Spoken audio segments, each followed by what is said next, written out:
அவர் எழுந்து காற்றை அதட்டி கடலை பார்த்து, இறையாதே, அமைதலாயிரு என்றார். அப்பொழுது காற்று நின்று போய் மிகுந்த அமைதல் உண்டாயிற்று. கர்த்தருக்கு மகிமை உண்டாகட்டும். மிகுந்த அமைதல் உண்டாயிற்று. ஒரு கொந்தளிக்கிற கடல், சீறி வீசுகிற காற்று,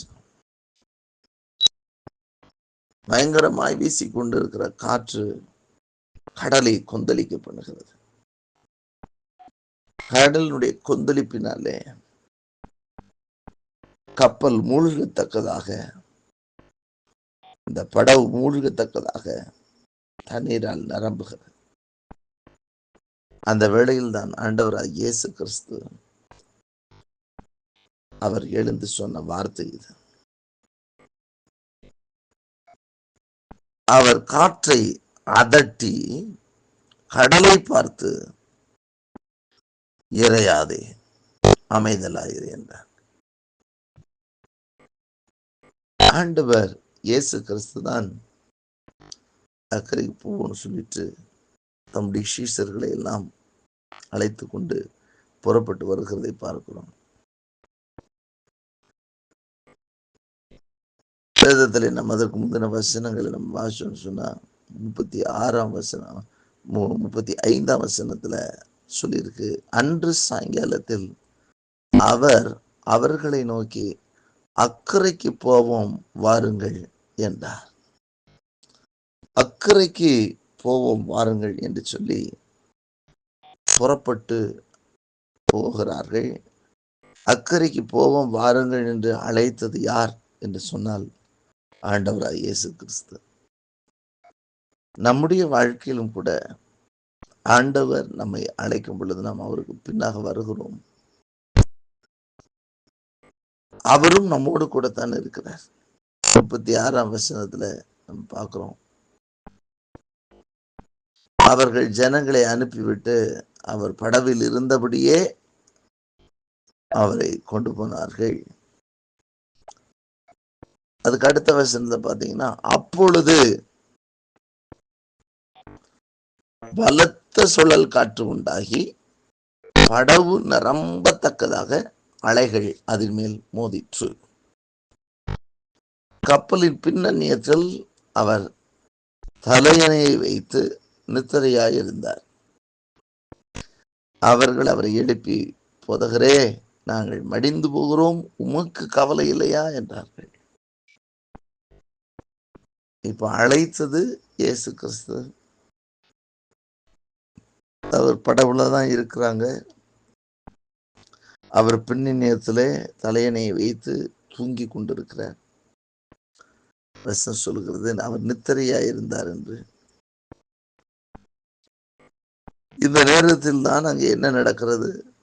பலத்த சுழல் காற்று உண்டாகி, நம்முடைய வாழ்க்கையில நம்ம ஆண்டவர் இயேசு நம்ம கூட இருக்கும்போது வெளியில சில சுழல் காற்றுகள் வீசத்தான் செய்கிறது. இந்த சுழல் காற்று என்ன பண்ணும்? சுத்தி இருக்கிற தண்ணியை கொந்தளிக்க பண்ணும். இந்த சுழல் காற்றை இயேசு என்ன சொல்றாங்க, இவங்க போய் இயேசுவை எழுப்புறாங்க. எழுப்பின உடனே இயேசு எழுந்து முதல் காரியம் அவர் காற்றை பார்த்து சொல்றாரு. அவர் காற்றை அதட்டுகிறார். முதல்ல காற்றை அதட்டுகிறார். ஏன்னு சொன்னா, காற்று நின்றுச்சுன்னா கடல் கொந்தளிப்பும் அமைதியாயிரும். காற்றை அதட்டின உடனே அடுத்து கடலை பார்த்து சொல்லுகிறார், இறையாது. இப்ப காற்று கடலை, அதாவது கடலை கொந்தளிக்க பண்ணும். நமக்கு விரோதமாக எழுப்புகிற சில காற்றுகள் நம்முடைய வாழ்க்கையின் படவை அசைக்கத்தக்கதாக சில நேரங்களில் கொந்தளிக்கிறது. சுற்றி இருக்கிறதெல்லாம் கொந்தளிக்க பண்ணி விட்டுது. சும்மா வர்ற காற்று அது சும்மா இருக்காம சுத்தி இருக்கிறதெல்லாம் கிளப்பி விட்டு கொந்தளிக்க பண்ணுது. அப்ப இவங்களுக்கு என்ன பண்றதுன்னு தெரியல. உடனே இயேசுவை எழுப்புறாங்க. இயேசு எழுந்து முதல் வேலையா இந்த கடலை கொந்தளிக்க பண்ணுகிற காற்றை அதட்டுகிறார். இந்த காற்றை அதட்டுறார். இந்த காற்று வரலன்னா இந்த கடல் கொந்தளிக்காது. அப்ப இந்த காற்றை அதற்றணும். சரி, காற்றை அடக்கின பின்பு அடுத்து என்ன? கொந்தளித்தது அப்படியே அந்த தண்ணியோடைய அலை இருக்கு பாருங்க. அந்த அலை ஏன்னா ஸ்டார்ட் பண்ணி விட்டுருச்சு காற்று. இப்ப கொந்தளித்து கொண்டிருக்கிறது அது அப்படியே ஏன்னு சொன்னா திரும்ப திரும்ப தண்ணி அந்த அலை அப்படியே வரிசையா போய் மோதி மோதி மோதி வந்துகிட்டே இருக்கும். நீங்க ஒரு தண்ணி நிறைந்த ஒரு குட்டையின் இடத்துலயோ அல்லது ஒரு கிணத்துலயோ போய் ஒரு கல்லை தூக்கி நீங்க போட்டீங்கன்னா அந்த கல் விழுந்த உடனே ஒரு வேவ் ஏற்படும்.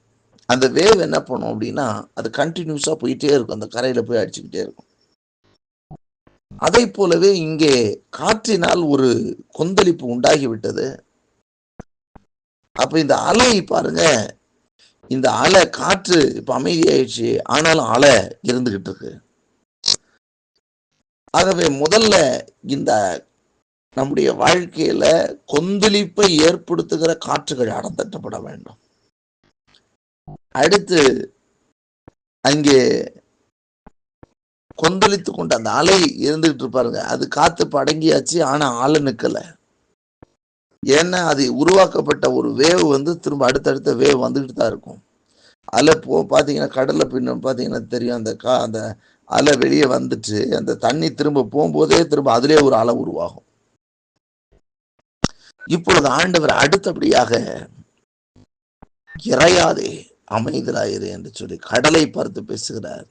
இனி இறையாத அமைதியாயிரு என்று சொல்லி. இறையக்கூடாது. காற்றை அதட்டினவர் கடலையும் பார்த்து சொல்லுகிறார் இறையக்கூடாது என்று சொல்லிவிட்டு என்ன செய்ய வேண்டும் என்பதையும் அங்கே சொல்லுகிறார். அமைதலாயிரு என்றார். அப்பொழுது காற்று நின்று போய் கடல் அமைதலாயிற்று, மிகுந்த அமைதல் உண்டாயிற்று என்று வேதம் சொல்லுகிறது. இயேசு நம்மோடு கூட இருக்கும் பொழுது சில வேளைகளில காற்றுக்கள் கடலை கொந்தளிக்க பண்ணி விட்டு போய் விடுகிறது.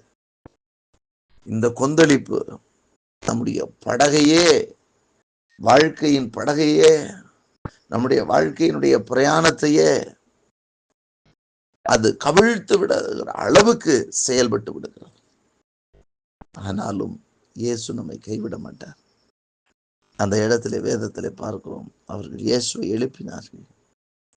அவர் எழுந்து காற்றையும் அதற்றினார், கடலையும் இறையாதே என்று சொல்லி அமைதலாயிரு என்றார்.